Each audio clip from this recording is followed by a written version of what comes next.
1. Broadmoor, Washington. It was the worst night of Officer Derek Lorry's life. 3 dead in a 2-story home, 1 male, 2 females, shot in the middle of the night, close range, executed in cold blood. Lorry was outside the house where the murders took place. He popped up the collar of his windbreaker to stave off the nighttime chill. The youthful, fresh-faced 28-year-old cop was certain when dispatch put out the call to check on a break-in at one of Seattle's wealthiest neighborhoods, it was just another false alarm. If you asked him, the rich rarely experience death like this. It was the poor who saw it on a regular basis. Drive-by shootings, gang turf wars, drug deals gone bad.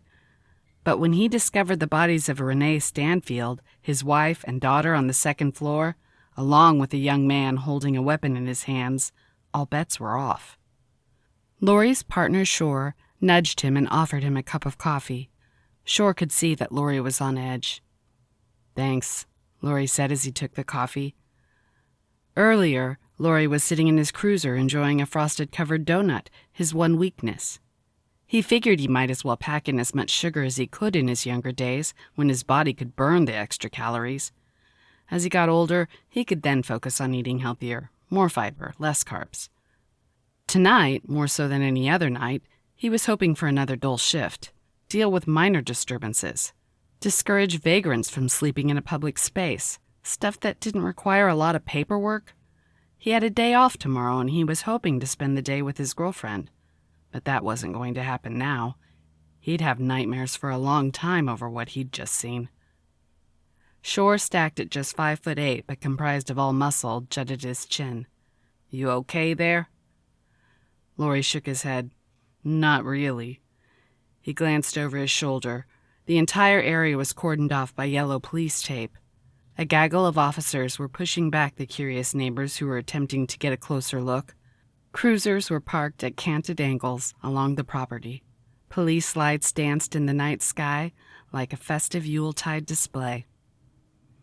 Lorry replayed the events of the last 45 minutes in his head, rolling up to the pitch-black house, kicking in the door, clearing the bottom floors before moving upstairs and discovering a young man cradling a young woman's body, telling the man to freeze, the gun falling out of the young man's hands, handcuffing the young man as Shore shouted out that he had discovered 2 more bodies down the hall.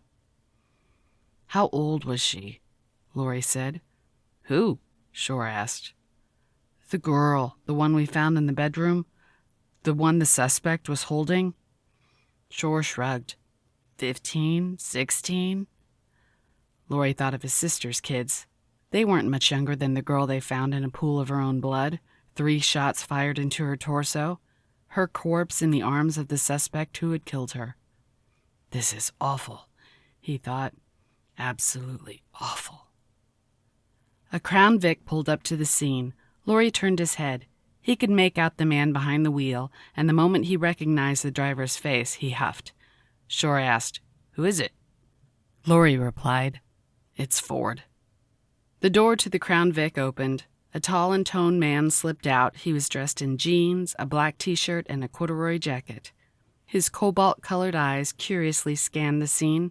A gold detective's badge was clipped to his hip. He looked at Lorry and Shore and said, "Gentlemen." "Ford," Shore said. Everyone in the department knew Brian Ford. The only problem was that not everyone liked him. Ford said, "You 2 were the ones who responded to the call?" Lorry nodded. "Yes, sir." "What happened?" "We received a call to respond to a possible break and enter. A neighbor reported hearing screams and shots fired." Lorry gestured to the sprawling Victorian-style house 20 yards away. "We arrived, cleared the house, and discovered 3 bodies on the upper floor." Ford crossed his arms. "You said there was a suspect on the scene." "Yeah," Lorry said. "A kid. He was holding the body of the youngest victim in his arms. When we told him to raise his hands where we could see them, a Beretta fell out of his hands." "Where's he?" Lorry and Shore split apart to reveal a pale kid in the back seat of their cruiser. He was in a daze, eyes wide, unblinking.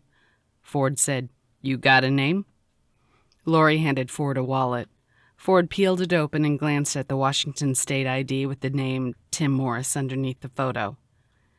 "He's 18, Lori said. "We pulled his record while we were waiting for backup. He's got a bit of a record." The detective appraised Tim Morris. The young man looked lost, terrified, completely taxed as tears welled in his eyes. Shore asked, "You know whose house this is?" Ford handed back the wallet. "Yeah, Renee Stanfield's. He's the CEO of Stanfield Kellerman Pharmaceuticals." Shore's brow furrowed. "Oh man, he's a big deal, right?" "A little bit," Ford said. "So, where were the bodies discovered?" "Well, Renee's body was in the study down the hallway from the young girl's room. His wife was in the master bedroom." Ford pointed to Morris. "Did he say anything?" Lori said, "Yeah, he said he didn't do it, but the 9mm shell casings all over the place say otherwise. We checked the weapon he had on him. Half the clip was empty," Shore said. "When I asked him who he was when we hauled him down to the car, he said he was the youngest victim's boyfriend. He said he was coming to scare her. I guess she called things off the day before." "What's her name?" "Lindsay," Ford asked. "There was no one else on scene when you guys rolled up?" Lori replied, "No." Ford looked at the street. "How did Morris get to the scene initially? Did he drive?" Shore shook his head. "No, on foot. He lives only 6 blocks from here." "Did you read him his rights?" Nodding, Shore said, "We did." Ford opened the back door and sat next to Morris, scrutinizing the young man from head to toe as he waited a moment before speaking. "Tim," he finally said. The young man said nothing. Ford said, "Can I get you anything? Water? Coffee?" Again, the young man said nothing. Ford leaned in close. "Did you shoot the Stanfields, Tim?" Morris looked up. He focused his cracked and red eyes on Ford. "Tim," Ford said, "I need you to tell me what happened." Morris closed his eyes. "It wasn't me," he said with a whimper. "I didn't do this." Ford noted that the young man's tone was sincere, full of remorse. But while locking eyes with the young man, Ford was certain he was staring at the face of a killer. "Hang tight, Tim," he said. "We got a lot more to talk about." Ford slipped out of the car, donned a pair of latex gloves, and headed toward the house coated in hues of red and blue from the squad car's flashing lights. No matter how many murders he had witnessed in his life, it never got any easier.